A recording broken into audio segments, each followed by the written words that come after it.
The president plans to sign an executive order that will remove the right to citizenship for babies of non-citizens and unauthorized immigrants born on U.S. soil.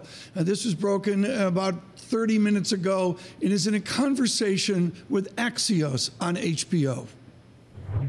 We're the only country in the world where a person comes in, has a baby, and the baby is essentially a citizen of the United States for 85 years with all of those benefits. It's ridiculous. It's ridiculous. And it has to end. Have you talked about that with counsel? Yeah, I have. So where in the process? It's in the process. It'll happen with an executive order. Jonathan Swan and Jim Vanderhei with Axios and the President of the United States. Joining us right now, Kevin Cirilli, our Bloomberg Chief Washington correspondent. Kevin, you and I are not Noah Feldman, our wonderful professor of law of Bloomberg Opinion, but it takes us back to Dred Scott of 1857, the battle over slavery. Those of us that saw the movie Daniel Day-Lewis with Lincoln and all that saw that battle with Thaddeus Stevens, and yet the president wants to pull us back to 1857. Who supports the president in this effort?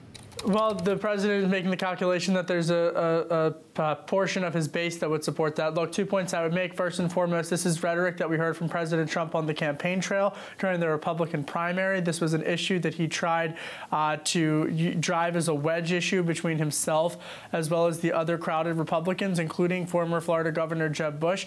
And the second point is that should he decide to come forward with this, it would also set up a court battle. And that's something that the new Supreme Court would ultimately likely, at the end of the day, hear a case on. From your reporting in the last 2 days, the last 4 tumultuous days, is the president helping his grand old party or not?